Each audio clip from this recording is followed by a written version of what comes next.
Yeah, and then give it to her to do the vote.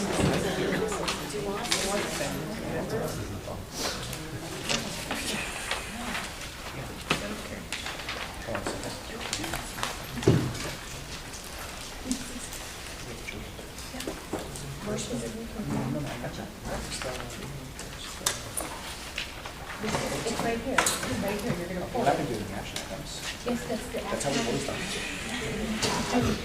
I action. know. Okay, I remember. I thought we voted on its own. Okay. Perfect. I know it's okay. Okay, I'd like to make a motion to reconvene in public session. Is there a second? Ms. Epstein, all in favor? Rachel, are you? Okay. 7-0, we are reconvened. The district clerk, please take a roll call. Yes. Adam Smith, Present? Deborah Brooks. Here. Julie Epstein. Here. Sandra Alvarez. Here. That's not her. Emily Bays. Present. Rachel Gilliard. Here. Nanette Malconian. Here. Thank you. Thank you very much. Good evening and welcome to tonight's meeting. We'll keep these remarks brief as we have business before us and it's late. On behalf of the Board of Education, I want to thank the Port Washington community for coming out to vote today. While we do not yet know the outcome of the budget vote, we deeply appreciate everyone who took the time to participate in this civic process.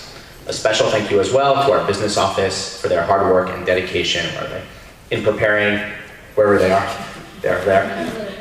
in preparing the budget and ensuring today's process ran smoothly. We're also grateful to all of the staff and volunteers who work throughout the day to keep everything moving efficiently. We also want to extend our sincere thanks to our HSAs, PTAs, and Parents Council for their effort in encouraging voter turnout. Thank you, and on to the meeting. So we're going to first go to our first opportunity for the community to be heard. Please state your name, and you have 3 minutes to speak. Do we have any speakers? Nope. Okay, moving right along. Motion to approve the May 6th, 2025 meeting minutes. Is there a second? Ms. Epstein, all in favor? 7-0, the minutes are approved. Now, what you've all been waiting for, we have our consent agenda. The first item being the results of the budget vote and election. We'll pull the first section. So Ms. Manuel, will you please reveal the results for items 8.1.1? Sure. Actually, I'm going to defer to the district clerk. District clerk. Thank you. The results of the budget vote and election are as follows. Proposition number 1, 2025 budget. 2026 budget. Number of yes votes, 1,880. Number of no votes, 537. Members of the Board of Education, Deborah Brooks. Number of votes, 1,702. Jessica Malwani, number of votes, 1,894.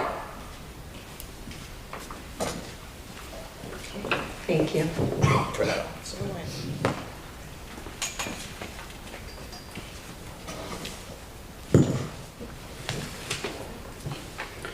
Okay, thank you very much. And so the budget passed, and congratulations to Ms. Brooks and Ms. Malwani for welcome to the board. And I do want to take a moment to acknowledge Ms. Bays, who is stepping off for after what, 12 years service on the board?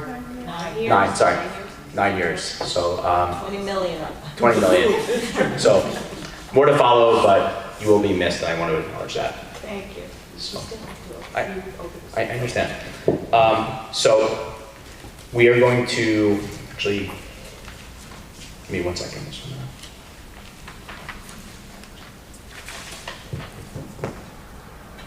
Yeah, but where's the? Hold on, I know that, but hold on 1 second. Okay, I understand. Okay, so we're going to separate the 2 items now. So I'd like to make a motion for approval of 8.1.1, which is the certification of the vote. Is there a second? Ms. Gilliard, all in favor? 7-0. So the results of the election are accepted. Now we had consent item 8.1.2. Ms. Alvarez had requested to pull that.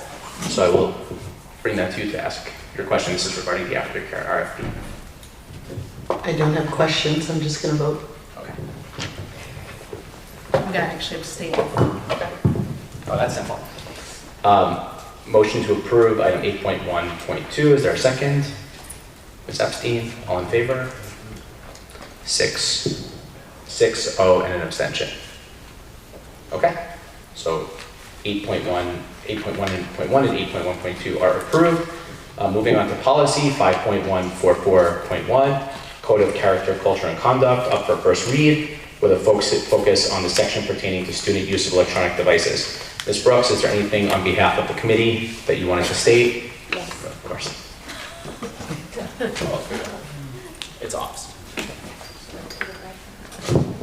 Okay, so during the last policy and personnel committee meeting, there was a robust discussion about the student use of electronic devices portion of the Code of Character, Culture, and Conduct to comply with the new ed law that was just passed in the recent budget, in the recent state budget. And the reason this is before you as a full draft is because we really need to get going on implementing policy for this before the new school year. And the building principals, in particular the middle school and the high school, need time to get this implemented. And so in advance, so we're kind of fast tracking this as a first read. It can always go back and be revised, but in advance of a formal adoption, just to conditionally approve through a first read. The intent of the draft that is before you, so the building principals can begin to prepare students and staff for implementation come the next school year. I think Dr. Shields has something to add. Turn it off before you pass it.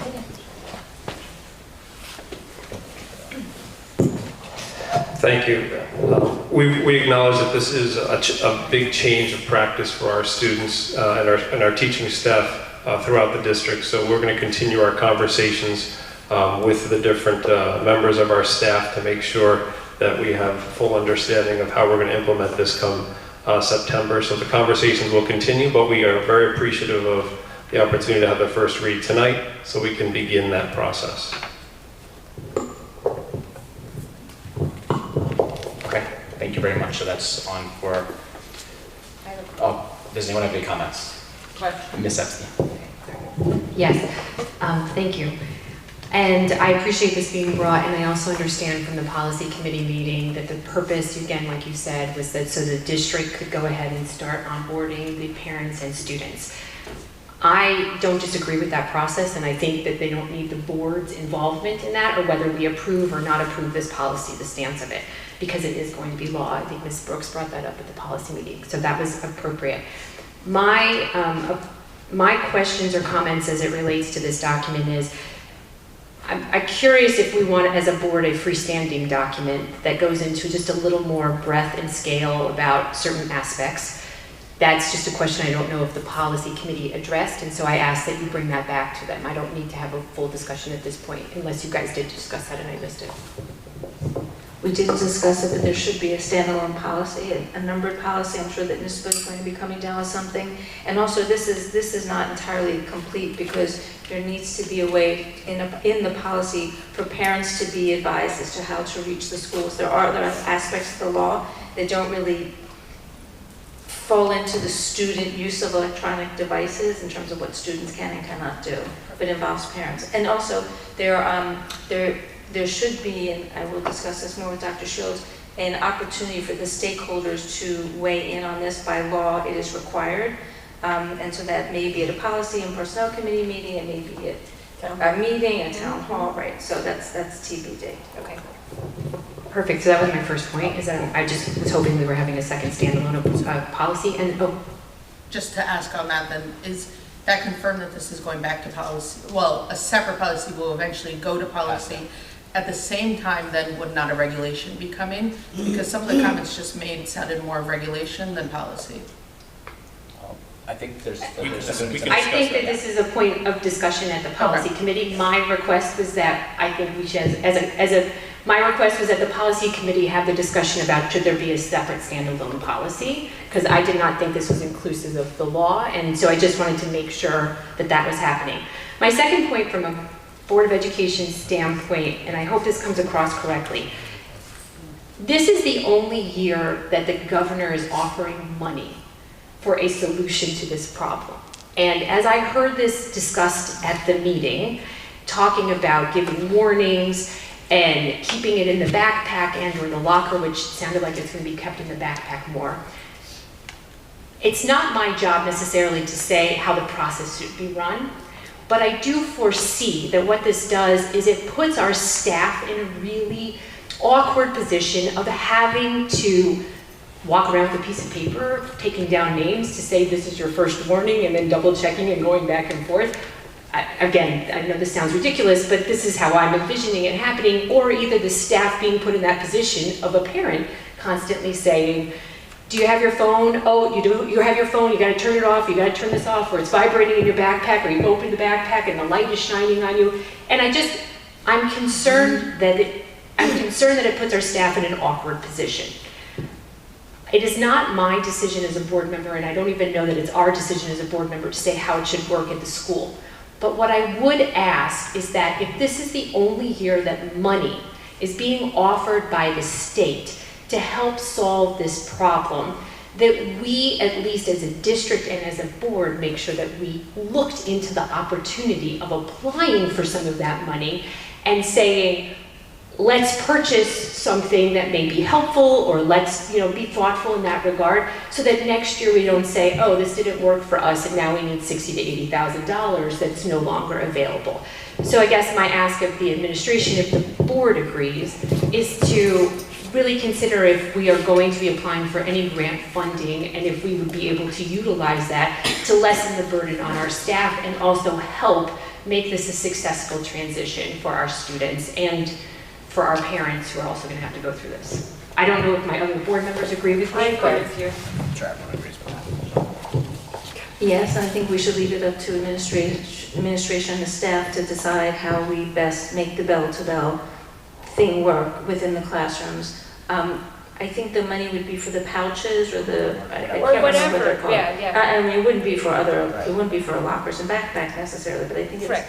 more for pouches or something to hold. Whatever it. they want to use. Whatever it they for. want to use, yeah. But I do think it's up to administration and the staff to decide. So I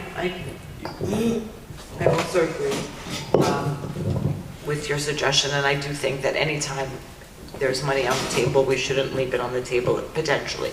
I know that a lot of our classrooms at the high school already have the pouches, but I don't know that every classroom does, and why not take the opportunity to use that? So I agree with you, we should look further. Okay, so you guys will look into We will. if you think it's appropriate. Okay, fantastic. Any other questions or comments on that? First read policy? Okay. Moving on, old business. There's no community questions, but we do have an old business item. It's going to go right back to Ms. Brooks to talk about the proposed NISBA resolution. That's in front of you. Here's the proposed NISBA resolution. Does anybody have any comments? Anything to fine tune? Because if not, I can submit it to NISBA Perfect. as it is. I think there was maybe one typo with the word Fahrenheit, but otherwise. Oh, Okay. good, thank Okay. you. All right. Anybody else have anything else to, any other resolutions to add? No? Trust you. Think for next year. Okay, so that's it for old business. Anybody have new business? Nobody reported any? Fantastic. We are not going to recess to executive session, so we're going to adjourn the meeting. Our next meeting, Emily's favorite, so our next meeting is on June 17th at 6:30 p.m. The board will most likely, as usual, recess into executive session and return to start public session at 7:30. I'd like to make a motion to adjourn. Is there a second? Ms. Bays? Ms. Bays, all in favor? 7-0. The meeting is adjourned. Congratulations.